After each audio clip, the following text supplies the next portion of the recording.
10월 18일 금요일 뉴스와의 온라인 큐티를 시작하겠습니다. 오늘의 큐티 인책 본문은 예레미야 22장 10절부터 19절까지 말씀이고요.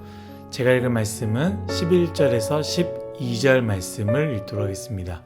여호와께서 유다 왕 요시야의 아들 곧 그의 아버지 요시야를 이어 왕이 되었다가 이곳에서 나간 살룸에 대하여 이와 같이 말씀하시니라. 그가 이곳으로 다시 돌아오지 못하고 잡혀간 곳에서 그가 거기서 죽으리니 이 땅을 다시 보지 못하리라. 아멘. 여러분들과 함께 큰 것과 위대한 것 때문에 소중한 작은 것과 가까이 있는 것을 놓치지 마십시오 라는 제목으로 큐티를 하도록 하겠습니다. 샬롬. 오늘도 말씀을 시작하신 여러분 주님의 이름으로 축복합니다. 오늘 말씀은 두 가지를 말하고 있는데요. 바로 요시야 왕의 두 아들들에 대한 심판의 이야기입니다. 요시야 왕이라고 하면 전혀 들어보지 못한 사람이 꽤 있을 거라 생각되고요. 수요 예배를 나왔던 사람이라면 어떤 왕인지 기억이 나실 것입니다. 간단히 소개하자면 우리가 잘 아는 다윗의 왕 아들이죠. 솔로몬이 있습니다. 솔로몬은 시작과 다르게 끝이 좋지 않았고요. 결국에 우상 숭배로 솔로몬 이후로 나라가 쪼개어지게 됩니다. 크게 두 곳으로 나뉘게 되는데요. 하나는 남유다와 그리고 북이스라엘입니다. 남유다는 그래도 믿음을 제법 잘 지켰지만 북이스라엘은 하나님의 말씀을 잃어버린 채 마음대로 살아가다가 먼저 아수르에 의해 멸망당하게 됩니다. 하지만 남유다도 마찬가지입니다. 신앙을 잘 지켰던 왕이 있었지만 동시에 신앙을 지키지 않았던 왕 때문에 이스라엘은 신앙이 없이 하나님이 기뻐하지 않는 우상 숭배의 삶을 살게 되는 것이죠. 이 중에 신앙을 참 잘 지켰던 왕이 있었는데요. 그리고 그 신앙으로 말미암아 개혁하려고 했던 왕이 바로 오늘 말씀에 나왔던 요시야 왕이고요. 오늘 예레미야 말씀에 심판당할 자로 나오는 살룸과 요아김은 바로 요시야의 아들들입니다. 이것을 기억하면서 오늘 예레미야 말씀 10절 말씀이 이렇게 시작됩니다.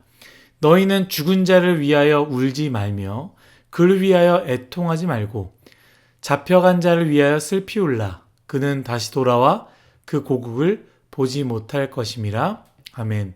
죽은 자는 누구입니까? 앞에서 이야기한 요시야 왕이고요. 잡혀간 자는 누구입니까? 요시야 다음에 왕이 된 요시야 아들 살룸 왕입니다. 살룸 왕은요, 왕이 되고 얼마 안 돼서 애굽에 의해 폐위를 당하고 애굽으로 끌려갑니다. 그리고 말씀처럼 오늘 말씀의 예언에 이렇게 나오죠. 다시는 이스라엘로 돌아오지 못한다라는 심판의 말씀을 듣게 됩니다. 우리는 추측할 수 있습니다. 예레미야 말씀에 나오지는 않지만 살룸 왕, 곧 요시야 왕의 아들 살룸이 하나님의 말씀을 듣지 않고 자기 마음대로 하다가 저렇게 됐구나라는 것을 알 수 있죠. 그리고 13절 말씀입니다. 불의로 그 집을 세우며 부정하게 그 다락방을 지으며 자기 이웃을 고용하고 그의 품삯을 주지 아니한 자에게 화 있을진저. 아멘. 포악한 자의 이야기가 나오는데요.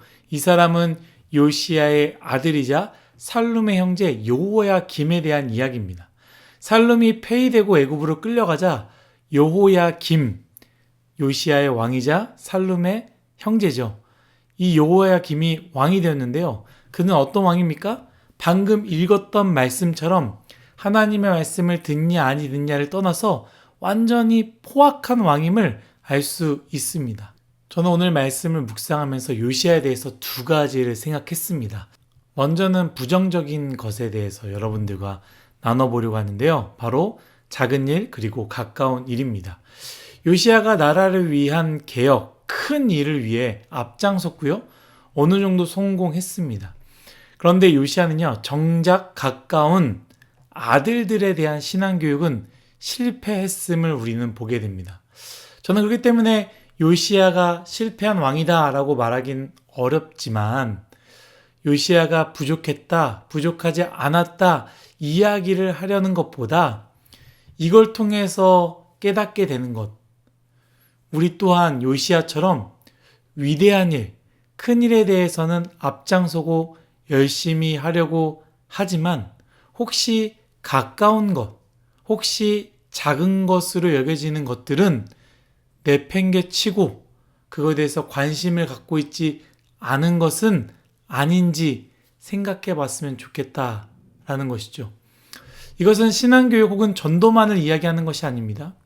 관계에 대해서도 마찬가지입니다.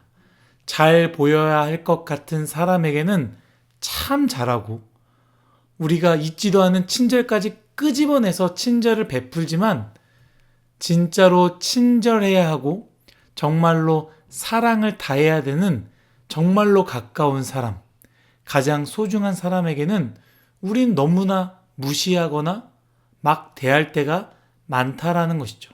잘 챙기지 못할 때가 많이 있습니다. 건강도 마찬가지 아닙니까?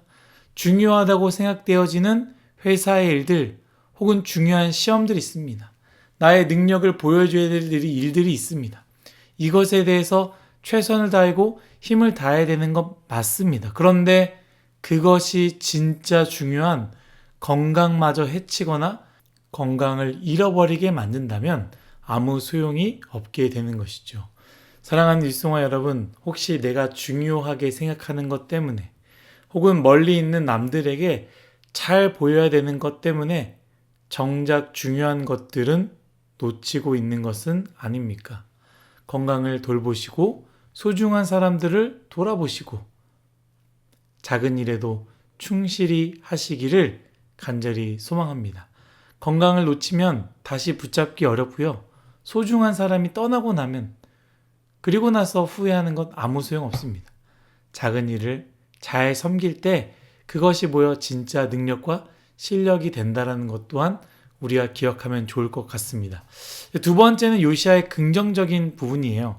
16절 말씀을 읽고 제가 나누고자 합니다. 그는 가난한 자와 궁핍한 자를 변호하고 형통하였나니 이것이 나를 알미 아니냐 여호와의 말씀이니라. 아멘. 여기서 말하는 왕은 그는요 요시야 왕입니다. 말씀 그대로 요시야 왕은요 하나님이 원하시는 삶을 살았는데요. 그의 아들 요아김은 힘과 그러니까 불의와 부정으로 만든 힘이죠. 그 힘으로 나라를 세우려 한 것에 대해서 하나님께서 부정적으로 말씀하시는 것이죠. 그런데 이 16절 말씀 중요한 메시지가 있지 않습니까? 가난한 자와 궁핍한 자를 변호하고 형통하였나니 이것이 나를 알미 아니냐라고 하나님께서 말씀하십니다. 무슨 말입니까? 하나님을 아는 자는 곧 가난한 자와 궁핍한 자를 변호하고 그들을 형통하게 한다라는 것이죠. 요시야 왕이요 그냥 취미로 한 것이 아닙니다. 요시야 왕이 자기가 가지고 있는 의로움 때문에 그렇게 하는 것도 아닙니다. 요시야 왕은 하나님을 알고 있었기 때문에 하나님을 알고 있기 때문에 그러한 삶을 살았다라는 것을 성경에서 말하고 있는 것입니다. 사랑하는 일송아 여러분, 우리는 하나님을 안다고 말합니다. 하나님이 분명히 계시고 하나님을 믿고 있다고 말합니다. 그런데 우리의 삶은 어떠합니까? 하나님을 알고 있는 삶 정말로 맞습니까? 하나님을 믿고 있는 삶, 그 삶을 살고 있습니까? 우리가 하나님에 대해서는 멋진 말, 아름다운 말, 화려한 말을 엄청나게 잘 나눕니다. 그런데 정작 남을 위해서, 어려운 사람 위해서 10,000원 한 장 쓰는 것이 아깝지는 않습니까? 나를 위해서 OTT도 가입하고 커피 마시는 것 아깝지 않으며 커플로 신발과 티셔츠와 이런 것들을 맞추고 염색과 파마하는 것에 10만 원도 아까워하지 않으면서 누군가에게 따뜻한 커피 한 잔 사주는 것 아깝지 않으십니까? 신앙은 말로 하는 것이 아니라 신앙은 삶으로 살아내는 것입니다. 우리 서로 돌아보았으면 좋겠습니다. 왜냐하면 그것이 하나님을 안다면 당연한 일이 되는 것이기 때문입니다. 오늘 말씀 16절 말씀을 읽고 오늘 큐티를 마치도록 하겠습니다. 하나님을 진짜 아는 저와 여러분들이 되시기를 예수님의 이름으로 축복합니다. 예레미야 22장 16절 말씀입니다. 그는 가난한 자와 궁핍한 자를 변호하고 형통하였나니 이것이 나를 알미 아니냐? 여호와의 말씀이니라. 아멘. 기도하겠습니다. 하나님, 우리의 인생 하나님을 안다라고 늘 이야기하지만 실제로는 하나님을 모르는 삶을 살 때가 너무나 많이 있습니다. 하나님을 안다라고 이야기하지만 내 욕심, 나를 위해서, 내 삶을 위해서만 시간과 물질을 쓸 때가 많이 있습니다. 주님, 나의 인생 불쌍히 여겨주시고 하나님을 정말로 아는 삶, 곧 어렵고 힘든 사람에게 손을 내밀고 시간을 사용하고 물질을 사용할 수 있는 그런 아름다운 귀한 인생 되게 하여 주옵소서. 감사하며 예수님의 이름으로 기도드렸습니다. 아멘.